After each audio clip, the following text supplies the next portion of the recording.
Hello guys, आप सबका स्वागत है हमारे चैनल इंटरनेट पढ़ाई पर। मेरा नाम रिया तिवारी है। हम हिस्ट्री में टॉपिक पढ़ रहे हैं द मौर्यन एम्पायर।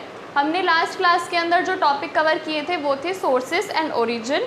ठीक है, मौर्यन एम्पायर के जो सोर्सेस थे मतलब जहाँ से हमें इन्फॉर्मेशन मिलती है, किस किस चीज़ से इन्फॉर्मेशन मिलती है, और ओरिजिन मतलब ये किस कास्ट के कैसे आए थे। ठीक है, तो जो चंद्रगुप्त मौर्य थे इन्होंने लास्ट नंद डायनेस्टी के जो रूलर थे धनानंद, उनको हरा दिया था। उनको उनकी गद्दी से हटा के चाणक्य की हेल्प से, चाणक्य जो थे धनानंद के कोर्ट में एक मिनिस्टर हुआ करते थे जिनकी उन्होंने इंसल्ट कर दी थी।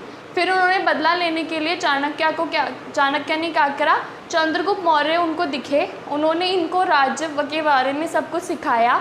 ठीक है, फिर उसके बाद इन्होंने धनानंद को हरा दिया। Founder of Mauryan empire with the help of Chanakya. ठीक है, इनका जो टाइम पीरियड है वो 322 BC से लेके 298 BC तक इनका टाइम पीरियड है। ये टाइम पीरियड जो है अभी कंफर्म टाइम पीरियड नहीं है, तो इस पर क्वेश्चन नहीं आता है। इन 1305 डिफीटेड सेल्यूकस निकेटर। इन्होंने 1305 में, ठीक है, सेल्यूकस निकेटर नाम के जो ग्रीक के जो थे रूलर, ठीक है, उनको हराया था। Hindu Kush became the boundary between Chandragupta and Seleucus Nicator. Hindu Kush थी जो एक बाउंड्री बन गई थी, मतलब इधर का राज्य तुम्हारा और इधर का मेरा। इन्होंने क्या किया था, 500 हाथियों के बदले, मतलब सेल्यूकस निकेटर को 500 हाथी दिए थे और उसके बदले इन्होंने कुछ राज्य लिए थे नॉर्थ इंडिया के। ठीक है, मैगस्थनीज जो थे एक ग्रीक एम्बेसडर थे जो इनके राज्य में रहते थे, इनकी सभा में रहते थे। वो एक ग्रीक एम्बेसडर थे और उन्होंने एक बुक लिखी थी इंडिका। ठीक है, इंडिका की जो ओरिजिनल बुक है वो तो अभी तक मिली नहीं है, और जो उसके ऊपर जो कोट्स लिखे थे, उसके कोट्स के ऊपर जो मतलब लिखा गया था वो किसी किसी की बुक्स में मिला है। तो उससे हमें पता चलता है कि इंडिका नाम की एक बुक थी जो कि मैगस्थनीज ने लिखी थी। Whole north India was united for the first time under Chandragupta Maurya. Chandragupta Maurya के अंडर में जब उनका राज्य था तो क्या हुआ था, नॉर्थ इंडिया मतलब उधर ऊपर की साइड के जम्मू कश्मीर, पाकिस्तान, अफगानिस्तान, पाटलिपुत्र, पटना, ये सारा का सारा नॉर्थ इंडिया जो था इनके टाइम पे यूनाइटेड हो गया था। फर्स्ट टाइम यूनाइटेड हुआ था नॉर्थ इंडिया चंद्रगुप्त मौर्य के टाइम पे। Money came into use. पैसा जो था अब यूज़ आने लग गया था। पैसा क्या होता था, पहले पैसे नहीं चलते थे, पहले चलते थे बार्टर सिस्टम। बार्टर सिस्टम में क्या होता था कि मेरे पास अगर गेहूँ है और मुझे चावल की ज़रूरत है तो मैं किसी चावल वाले के पास जाऊँगी, उसको मैं गेहूँ दूँगी, वो मुझे चावल देगा। ठीक है, लेकिन इसमें क्या होता था, बार्टर सिस्टम में कोई फिक्स नहीं था, मैं 2 किलो दे रही हूँ, मुझे आधा किलो दे रहा है, ऐसे होता था। तो money came into use.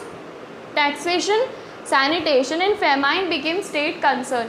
Taxation मतलब प्रॉपर टैक्स लगाना, ज़्यादा भी टैक्स की वसूली नहीं लेना, जो लिमिट चीज़ होती थी उनके ऊपर टैक्स लेना।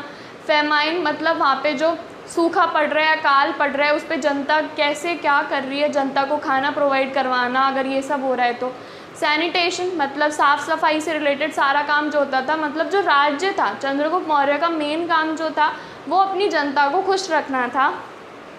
He adopted Jainism and went to a Chandragiri hill with भद्रभाव। फिर उन्होंने लास्ट में क्या किया, उनके लास्ट टाइम में उन्होंने जैनिज़्म को अडॉप्ट कर लिया और मोक्ष के पाथ पे चल दिए। मतलब उनको ऐसा लगता था, जो जैनिज़्म होते हैं, जो जैनिज़्म अडॉप्ट कर लेते हैं, उस टाइम क्या होता था कि खाना पीना सब छोड़ के सिर्फ गुफा में बैठ के संन्यास लेना है और हमें मोक्ष की प्राप्ति मिल जाएगी। तो उन्होंने जैनिज़्म अडॉप्ट किया और चंद्रगिरी हिल पर चले गए भद्रभाव के साथ, और वहीं पर ही उनकी डेथ हो जाती है।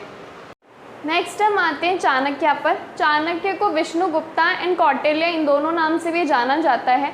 चाणक्य जो थे चंद्रगुप्त मौर्य की सभा के अंदर चीफ मिनिस्टर थे, उनको सारी चीज़ों के बारे में गाइड करते थे, और चंद्रगुप्त मौर्य के वो थे टीचर भी। Brahmin by birth, teacher and scholar at Takshashila. ये जो थे टीचर भी थे और एक स्कॉलर भी थे तक्षशिला में, और ये बाय बर्थ मतलब इनके जन्म से ही ये ब्राह्मण थे, इन्होंने कुछ और अडॉप्ट नहीं किया था। Minister in the court of Bindusara. जब चंद्रगुप्त मौर्य की डेथ हो जाती है, उनकी डेथ के बाद जब बिंदुसार रूलर बनते हैं, तो रूलर मतलब जो बिंदुसार रूलर बनते हैं तो उस टाइम पे भी चाणक्य जो थे मिनिस्टर थे। Credited the mastermind behind defeating Nand king. जो लास्ट रूलर थे नंदा डायनेस्टी के वो थे धनानंद।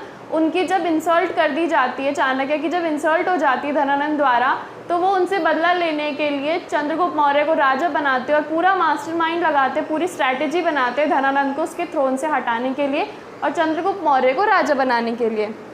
रॉट अर्थशास्त्र इन्होंने जो थी अर्थशास्त्र, जो फेमस बुक अर्थशास्त्र है उन्होंने ये लिखी थी, वो सोशल और इकोनॉमिक कंडीशन दोनों के ऊपर है।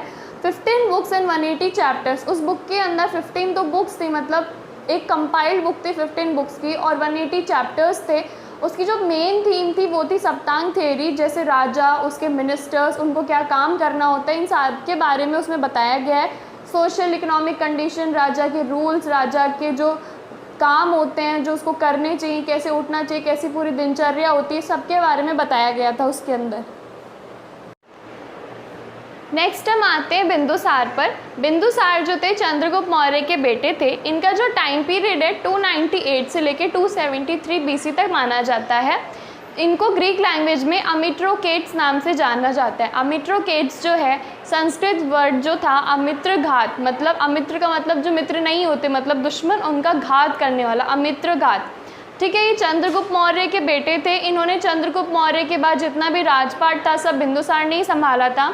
The son of a great father and the father of a great सन, इन्हें इस नाम से जाना जाता है, the son of a great father, मतलब चंद्रगुप्त मौर्य के जो बेटे थे, ठीक है, वो थे Bindusara. And the father of a great son, मतलब कि अशोका के पिता थे, तो मतलब इनके आगे और पीछे दोनों ही बहुत महान राजा थे। डायमैकस ग्रीक अम्बेसडर, एक ग्रीक अम्बेसडर थे डायमैकस नाम के, वो इन्हीं के कोर्ट में थे। And friendly relation with Syrian king, इनका जो रिलेशन था, जो फ्रेंडली रिलेशन थे इनके सीरियन किंग के साथ। ठीक है, जो बिंदुसार है इनके ऊपर इतने क्वेश्चंस नहीं आते हैं और इनके लिए इतनी ही इन्फॉर्मेशन काफ़ी है कि ये किसके बेटे थे, किसके पिता थे। ठीक है, इनके ऊपर ज़्यादा क्वेश्चंस नहीं आते, तो हमें इनके ऊपर ज़्यादा ध्यान नहीं देना है।